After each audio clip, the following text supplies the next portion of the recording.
Hey there, listeners. This is Terry Cowley, your host of the R.M.Williams OUTBACK podcast. Thanks so much for being here and welcome to Season 3.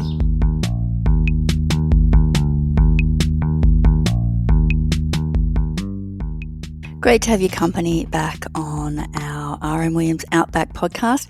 Now, it's been some time since I've had the editor-in-chief of R.M.Williams Publishing, which of course includes OUTBACK, on the podcast. His name is Mark Muller. He takes a little bit of convincing to come on the podcast. He's a very modest, humble fellow, well, most of the time. I've managed to twist his arm because I talk to Mark a lot. We're in different offices a lot of the time, but he's always doing incredibly interesting things in different parts of the country and obviously working very closely on all the products that R.M.Williams Publishing makes, which is not just OUTBACK, as you'll find out from this talk with Mark, if you don't know already. So thank you so much for shoehorning me into your busy schedule, Mark. Oh, it's very kind of you, Terry. As you well know, I'm always happy to talk with you. I'm a little bit more circumspect about coming on the podcast, only because I think that readers want to listen to people in the field and about the stories that we've collected and told. I do take your point that I often am drifting about the back blocks, and so have a view on some of these things. But it's kind of you to ask me, and kind of you to persist in the face of my gentle opposition. Yeah, it's been a while. It's been a while, Mark, so it's about time. Now, you can, I guess, choose what you want to talk about first. I'm always interested to hear of your travels. You've been in Kimberley recently. You've been in Outbackish, New South Wales. You've got an upcoming South Australian trip. You've also been working quite closely on the 2025 edition of Stations magazine. What do you want to talk about first, Mark? Oh, I guess just how very fortunate I think we all are to be able to travel through Australia, to have a broad group of freelancers and contributors, and for us as journalists, you and me and Ken Eastwood and Therese Hall, a few of our colleagues who are journalists, to be able to get out and about and to have people be kind enough to share their stories with us. And it's one of the great pleasures that I have in the job. I'm a journalist by training and started out in country newspapers and still believe that it's one of the great privileges you can have is to let people talk to you, have people want to spend time with you and share their stories with you. And so while, as you say, I'm the editor-in-chief of the magazine now, which means I've got responsibilities for the business as well as the editorial side of things, I certainly would never want to walk away from having a notebook in my hand and a camera over my shoulder and drifting about the place. It's important to me to be in the bush. I'm based in Sydney now, although extended family still down in the southeast of South Australia in Penola, and have friends and connections now after 22 years on OUTBACK magazine across the country. So it's nice to loop around and visit a few people. You mentioned the Stations magazine, so the 2025 Stations magazine. We do a Stations magazine every 2 years, generally speaking, have done for close to 16 years now. So this is our 8th Stations magazine that we've produced. For those people who don't know, Mark, that's obviously a sort of, I guess, a special one-shot publication that you can buy from us, but you can also buy from newsagents, and it's obviously all about stations. So 10 stations in that magazine, which it's a beautiful publication this time. Well, it always is, but the photography is spectacular. Yeah, I'm glad you think so. I agree. To have the opportunity to be everywhere from Tasmania to the Kimberley, from Western Queensland through to the Gascoyne region and the central deserts and most places in between. As far as 10 stations go, it's a really interesting opportunity to have a good look at what good people are doing. And for the most recent Stations magazine, the one that's on sale now, I was firstly down in central Victoria on Coliban Park outside of Metcalfe, Elphinstowe, sort of not far from Bendigo, with the Barber family, Duncan and Jess Barber and their children. Duncan's the 4th generation of Barbers, and his son Jack is the 5th now to be working on the place. I've known Duncan for a very long time, but I hadn't seen him in 30, 35, 40 years or so. And so I'd threatened to come and visit him periodically over the years. They've got a really interesting flock of superfine merinos, Saxon merinos, in fact. Saxon merinos, as opposed to your Spanish merino, come, as the name would suggest, from Saxony. And Eliza Furlong, an Englishwoman, first brought that strain of merinos into Australia in the 19th century.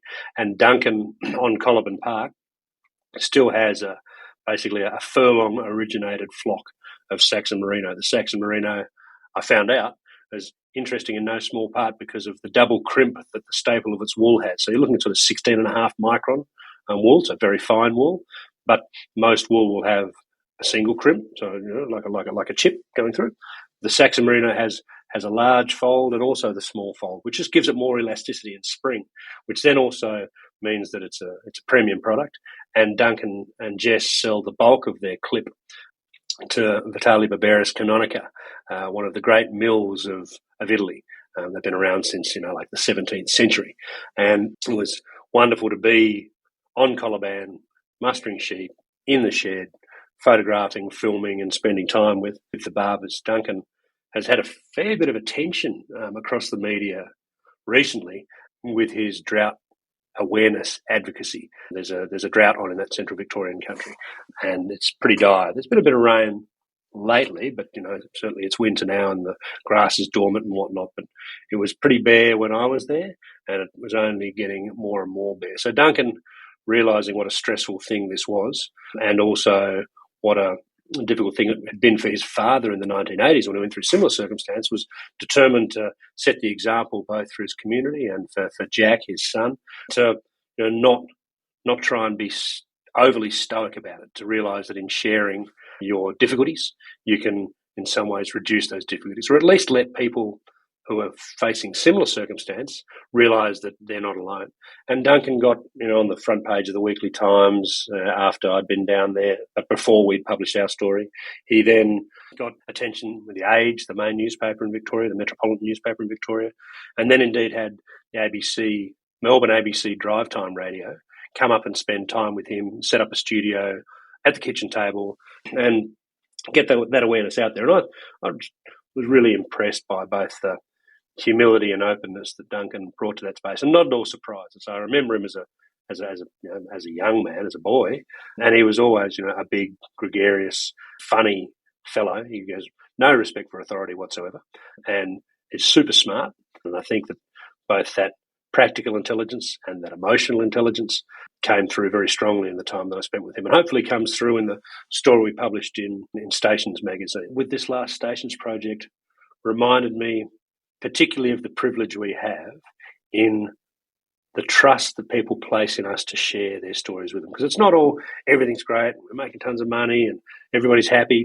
It's difficult. In another station that we visited for the magazine, and I think our colleague Ken Eastwood has spoken about this, was De Grey Station on the Gascoyne-Pilbara coast. They'd just been smashed by a cyclone just as we were about to try and go and see them. And after that, it was like, well, maybe they don't want us to be there. We'd been talking to the family for quite a number of years, and the circumstances for one reason or another had conspired against us getting there. And I asked Ken, well, just reach out and say, look, we fully understand, given that you've just been smashed by a cyclone. The eye of the cyclone literally passed over the station. But also, let them know that if they're happy for us to be there, we're still happy to go. We're just as interested in documenting that side of life rather than it being as I say, the grass is fetlock deep and the creeks are always flowing kind of storytelling. And to De Grey's credit, they let us on board, and Ken wrote a beautiful story about that. Similarly, the flooding in southwest Queensland that also occurred whilst we were planning the Stations magazine created problems of logistics and access and just the way that people were. We were meant to be on Inaminka Station, and of course the Cooper was up to the rafters of the Inaminka Hotel at the time we were meant to be there, so we weren't going to get there. We then looked at some other stations in sort of remote South Australia and couldn't get to those. But because of the networks we have, and again, because of the fact that people know who we are and what sorts of things we do, we were still able to work with those challenges and be on country in some interesting places and have this beautiful snapshot of pastoral Australia as it stands today. So included in that, for me, another station, Springvale Station in the Kimberley, sort of just on the edge of Purnululu National Park, about 300 kilometres south of Kununurra in the East Kimberley. The Springvale aggregation is more than 1 million acres of country there now. It's owned by the Harvest Road Group, which is in turn owned by Tattering, which also owns R.M.Williams and therefore R.M.Williams Publishing. So it was good to be working, within a family space, I suppose you'd call it, in as far as corporations can be family. There's certainly that sense of collegiality. And that goes further back than Harvest Road's ownership of Springvale Station. It's been some 3 or 4 years since Harvest Road took on Springvale. Springvale was most famously perhaps owned by Tom Quilty, the legendary horseman and cattleman, who himself was a great mate of Reg Williams, of Reginald Murray Williams, R.M. Williams.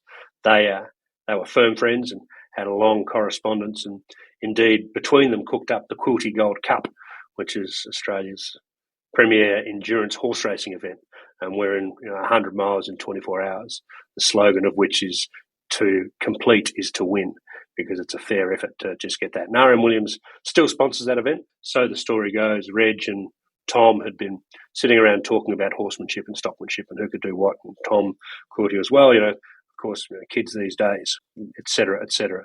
And Reg's like, well, you know what, I bet they can. Tell you put up the money and I'll organise the event and we'll get an endurance event going. And thus the Quilty Gold Cup came into being.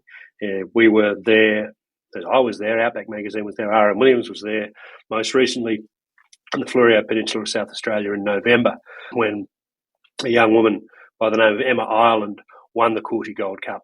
And she did it in it was 11 hours and 56 minutes or thereabouts, like a phenomenal event. So it was nice to be on Springvale with that connection to R.M. Williams' own history, to our history, and of course to be in the Kimberley. It's a beautiful place and it's stunning country. I was there with Liam and Beck Dunn, are the managers there now, and a good young crew of ringers and stock people, and also Ben Dwyer, who's the Chief Operating Officer of Harvest Road, who himself had managed Springvale back in the 1990s. And it was a quiet pleasure to see how invested in the place they all were, in working together, working well with livestock, with country, and indeed with community. It was also interesting for me there, Terry, as our listeners would mostly know, stations are communities, and you've got managers, and the managers might be in their 30s, early 40s, perhaps. Some are younger, some are a bit older. Head stockman might be in the early 20s. The ringers are all sort of 19, 20, 21, some 18, some even younger, and then you usually got a couple of old blokes about.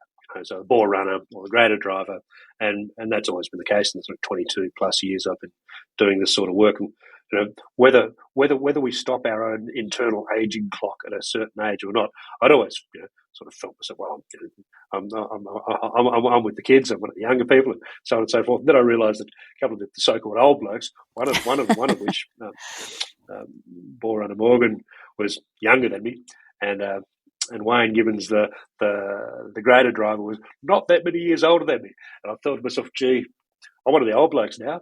You probably are. And I like that. I like that sense of, well, I'm 54, and I do like the way that you've got that multi-generational space happening on stations, of course, and also in rural communities.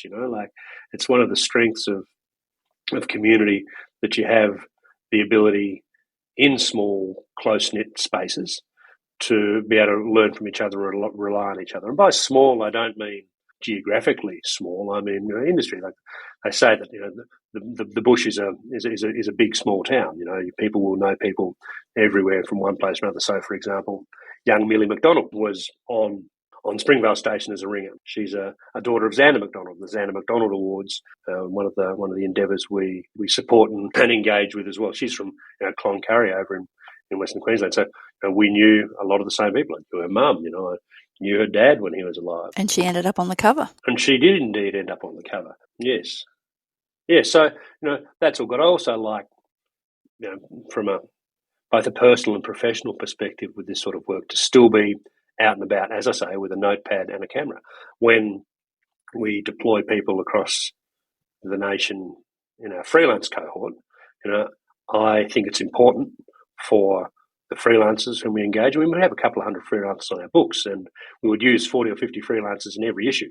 But for them to know that we do what we ask of them and that we're capable of doing it. And so when they either want advice or need direction, or we ask things of them, we're not doing so from a position of ignorance. So you, with your podcasting and your own writing, the excellent stories that you produce, the fact that you and our art director Peter Papp have also recently been travelling together in Central Australia, and your stories out of Northern Top End, this keeps us engaged with what we're actually meant to do. Similarly, Ken Eastwood, our colleague, with his writing photography, or Kate Newsom, who's the youngest and newest member of our team now, early 20s, from a farm in New England, and a fine journalist and a good photographer, drifting about the place doing these things. It keeps us absolutely connected to what we want to do and the way in which we want it to be done. And both people in country on the ground whose stories we're telling, I know, respect that, because you're not just sitting somewhere pointing at things, and our readers get it. They get that we're out and about, and it's certainly a highlight of the job for me.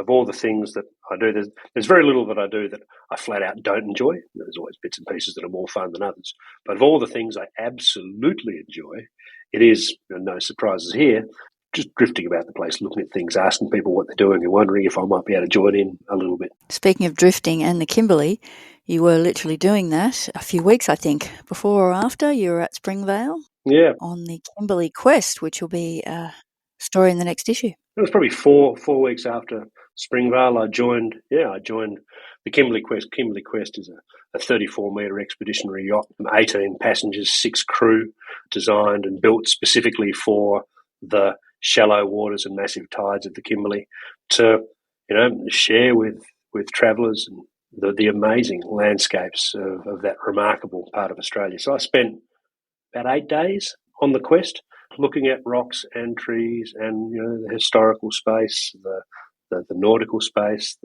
the amazing natural environments. So people would be familiar perhaps with horizontal falls. For example, David Attenborough called it one of the great wonders of the world, wherein the massive tides push through 2 narrow gaps and create horizontal waterfalls.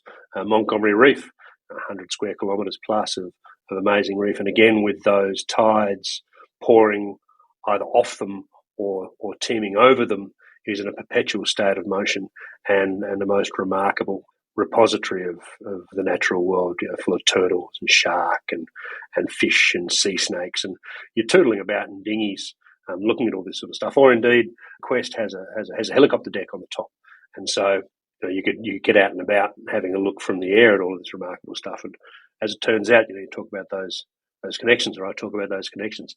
Young Joe Warriner was the helicopter pilot. He's Yap's son, and Ken Warriner's grandson. Joe had grown up in Kununurra, knew that place well, was predominantly a stockman. He'd been head stockman on cattle stations, then moved into flying choppers in stock camps, but had been seconded to the Kimberley Quest for a while, and he was not perplexed by it all. Joe's a very mellow cat and took it all in his stride, and an exceptional pilot.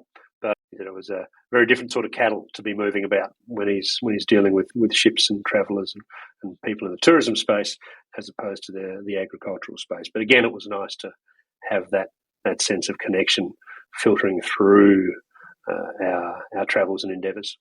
So that's the story for the next issue, which is 163.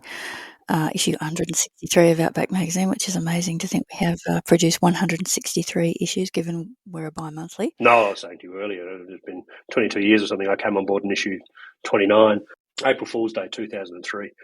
Been doing it long enough now I can't be fooling anybody. We've got nowhere to hide with what we do, so that feels good. Issue 163, there's another story and another sort of origin connection for us in issue 163, which is a trip I did up into the Flinders Ranges with the Side-by-Side Club of Australia. The Flinders Ranges, of course, is where R.M.Williams began. Reg Williams sunk the well in Nepabunna, north of Wilpena Pound, that then enabled that community to establish itself, and he set up a workshop to do piecework at Adnyamat, and the people paying them piece rates for stock saddles and boots and bits and pieces. And I'd been up there on and off over many years. I had needed to go to South Australia for Rex Ellis's memorial service. Rex is featured in the magazine on and off over many years. He was a pirate and an adventurer and a remarkable proponent of remote Australia. Rex owned the Birdsville Hotel in the 1970s and ran his camel expeditions out of the Birdsville Hotel. There, I drove a boat for him 7 years ago, trying to get down the Warburton Groove in a tinny out into Lake Eyre. Last time it was in flood. Anyway, Rex had died and his memorial service was on.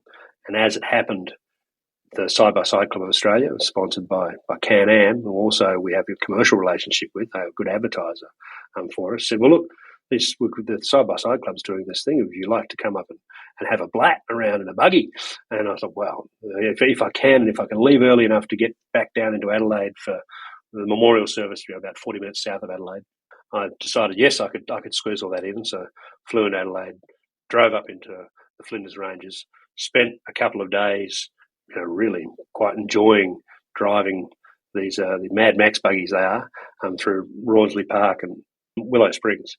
It was good to do that. It was also, we dropped in on Wilpena, and as it turned out, the Coulthard family, which is one of the great Oniamutna families, was celebrating a birthday. Christian Coulthard, who'd been on the cover of Outback magazine, as it turned out, the night that I was in the Wilpena Hotel with a couple of the people from Can-Am was Christian's birthday. So we got to join in on some of those celebrations because it had been a while since Christian and I had seen each other. And then I left very early, like 3 o'clock in the morning, to get down to Rex's place, pulling into Brendan Eblin's home in Harndorf. You've interviewed Brendan on this podcast before. He's one of our great Australians, another one-shot magazine that we do. And Brendan and I had met each other on a little run across the Simpson Desert some years ago with dear old Dennis Bartell, another great explorer.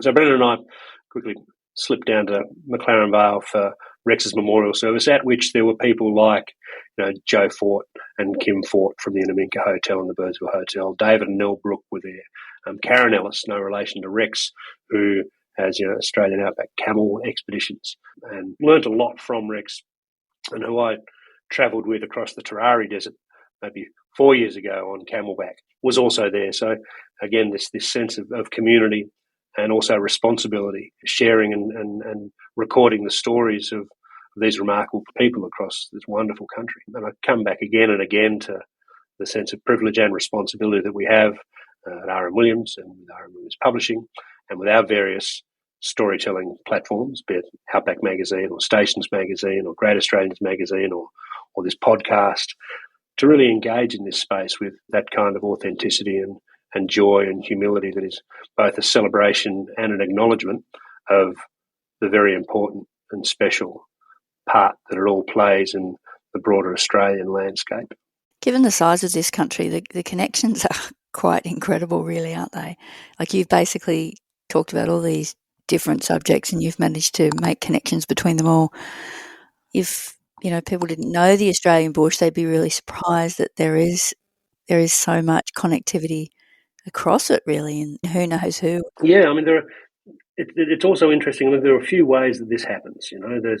There's the storytelling, and there's the mobility of a rural population, wherein people will go and do things in places for a little while. You might go and spend a few years in the Kimberley or a few years in the top end, or people from the top end might duck down to the Great Southern to drive headers for a while just to get that broad experience. People, of course, marry into each other's families. Once upon a time, it was schools where people would make a lot of these connections, as was the case for Duncan Barber and myself. I think it's interesting to see tertiary education filling a lot of that space. So Marcus Oldham College in Geelong now is, you have to be the premier agricultural college in Australia, highly regarded from one end of the country to the other. And a lot of these people that I see out on stations are doing a couple of years, they want to go to Marcus, they want to get an agribusiness space, they want to get that professional scaffolding around their lived experience, and the bush is a professional space in many ways. It doesn't mean that everybody has to have tertiary education. The skills that you get in a stock camp set you all for life. The skills you'll get working in a country pub or driving a header or working a harvest in the McLaren Vale in the vineyards. All of these things come together, but the connections are there. So, and sometimes it's random, sometimes it's not. Next week I'm going over to the Yorke Peninsula in South Australia to visit Millerton and Port Vincent. Both of those communities have their 150th celebrations next year. Tash Mayer is a friend of mine who's from Millerton but spent the better part of 20 years in Broome. She was most recently the CEO of Kimberley Northwest Tourism. She tapped me to see if I could come along and help with the 150th celebrations next year. And I thought, absolutely, I can. But I want to duck over and see a few things and get a little story going first, just so I know a little bit of what the lay of the land is. You are very good at making and maintaining those connections, Mark, I will say. Well, I like people, and I'm endlessly fascinated by good people. Yeah, I do. I'm not allowed to swear in this context, but one of the things that underpins our practice as journalists with Outback magazine is that we don't go to bad places and hang out with boring people. Nobody wants to read about that. So we go to good places and find great people and then tell their stories. And as is the case, and I've learned also over the years, life is both long and short, and we have the amazing privilege, as I say, of finding really interesting people in beautiful places and saying, what are you doing? Can I come and have a look? But then you realise as well that, well, gosh, there's a reason why we got on. It's up to us to keep that connection going. Everybody's super busy. So, I do make a point of, and I didn't always do it. When I was younger, it was sort of just blasting along and sort of under my own steam and young children and a family and busy work and whatnot. But I'm very conscious now when I make more than just a normal connection, a normal, professional, friendly, curious connection with people. If I find people, and more often than not I do, whom I genuinely respect and enjoy, who think about things, and often in entirely different ways to me, I like that, and I'll just keep in touch, and not because I want to use them. I don't want. It's not about networking. It's not about the professional space, although that is something that does wash out of it. But it's just keeping in touch with people who are genuinely engaged by and like, and so that cuts through a lot of stuff. And it's of course not also, and this is true for our storytelling Outback. It's not always about the good times. Anybody can be happy when things are going well. And anybody can be your friends when everything's on the up. But it's also leaning into places when people genuinely appreciate support from outside of the immediate circumstance. I mentioned earlier in our chat, Duncan and the drought and the hard time that they were having, and leaning into it strongly. But I'm going to make a point of ringing them up and chatting, just ring them, stir them up, give them a bit of jip, but also just have that pressure release and that laugh. It's important, and a lot of people don't do it enough, I think, to let people know why you like and respect them. People sometimes might feel uncomfortable about it, but nobody's unappreciative. And again, that's part of what we do as storytellers with R.M.Williams Publishing, is to let people know why we like them, why we think they're special. Because often it's like, oh, what we do is not that special, or I'm not that special. Well, not, and yes, you are. We're not interested. We're not here because it's a boring place and you yourself are dull. It's about being able to celebrate that stuff. And I think that there's real value in that.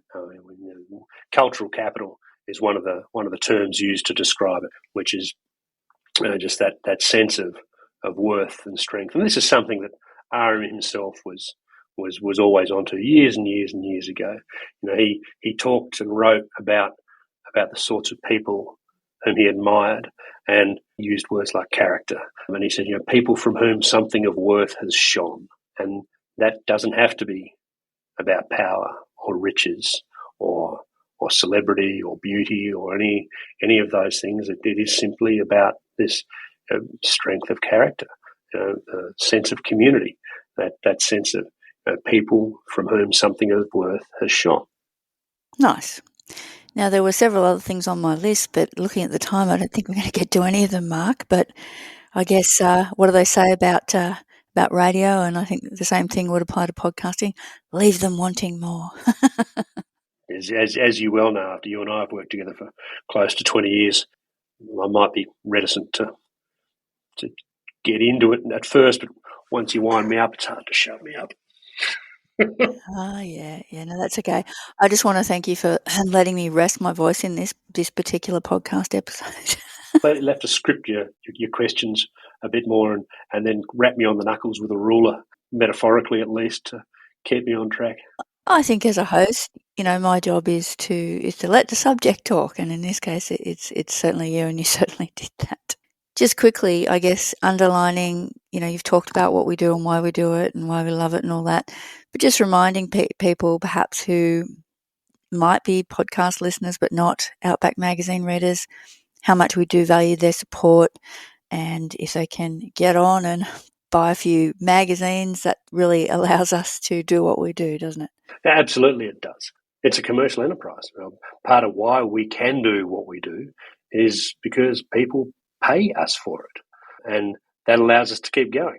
I don't think it's letting any cats out of the bag to say it's a fairly challenging environment for most publications these days. Yeah, sure it is.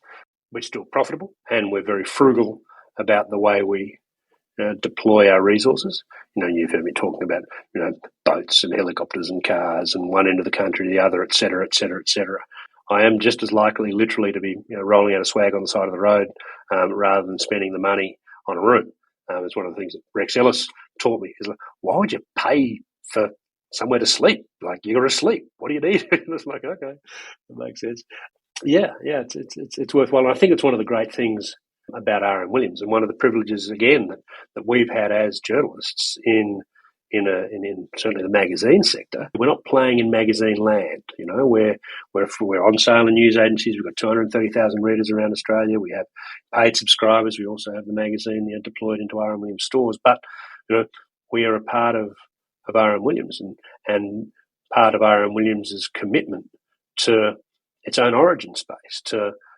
This was a business born of the bush, and whilst it's a bush and urban and indeed international business now, the fact that we have the confidence of the broader business to continue to be able to tell the stories we tell is really good, and I'm grateful for it. As I say, we totally wash our own face with what we do, but the business doesn't make the sort of money it used to, and it's very, very important for people to continue to help us do it.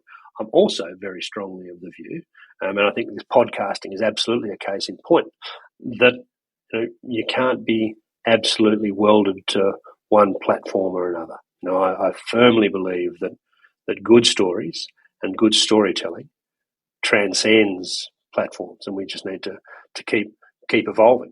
That doesn't mean that we don't need people to listen, or we don't need the advertiser support that we have, or we don't need people to buy magazines, or indeed boots, or whatever it is people want to spend their money on. But it's very important. It's important to us. It keeps us in a job. It keeps us engaged, and it keeps us in a position to allow us to continue to record, share, and celebrate this beautiful country of which we're very fortunate to be a part. Yeah, I guess just reminding people that probably 90% of the media is very focused on cities, and we are all about rural, regional, and remote Australia, and putting a positive lens over that. So I guess that's what we bring differently to that space. It's such an inspiring space. Remarkable people in beautiful places doing quite outstanding things. And that's it. And it's not all, it's not all big hats and cattle. We've got a really interesting story about a vineyard that's going into issue 163, Northern New South Wales, using bats of all things to work in the bio reduction space. So little bats come out and eat the bugs that eat. Northeastern Vic, actually, Mark. Let's just give Victoria a little Northeastern Vic, shout out. Northeastern New South Wales. You of course live in kind of northern Victoria. I do. Anyway, it's not kind of. It's definitely northern Victoria, although I'm from New South Wales. So the bats are not far from me. The winery not far from me. I must go and have lunch there. My point being, of course, is that it's all sorts of stories, whether it's art, food, nature, not just dining, travel, poetry. Not just well-rounded cows and big hats. Although there's a lot to be said for a big hat, a cow, and indeed a horse, as Tom Quilty would say when he signed off his letters to RM. He'd always say, I don't know, I can't say it to you necessarily, but it was cheerio, old stallion, mine's a rum. As opposed to you, who might say you're talking about heritage in your last editor's letter, and that it echoes the best of what has been, as we were, can't read my own writing, through to what is, towards what can be. So maybe we'll end on that. rather than Tom Quilty's. Salutations. Fair enough. I shall let you. Take mine I'll and let run. you go and get back to working on issue 163. And of course, those stories Mark has talked about. He talked about the Kimberley Quest story. He talked about 150th anniversary down in South Australia. He has also talked about stories in the Stations magazine.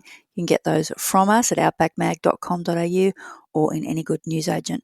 And correct me if I'm wrong here, Mark. If you walk into a newsagent's and among all those magazines you can't find Outback, ask your newsagent to get it in and they should be able to do that for you. Yeah, if indeed they don't have it tucked away somewhere. Yeah, absolutely. Pound the counter. Yeah, that's it. Please do. Demand Outback magazines. Yeah, we want quality. Okay, well, thank you for your time, Mark, and we shall chat very soon. Thanks for being on the podcast. I know you were a reluctant guest, but as you said, once you get going, there's no stopping you. Well, it's very kind of you to say, Terry, and thank you very much for inviting me.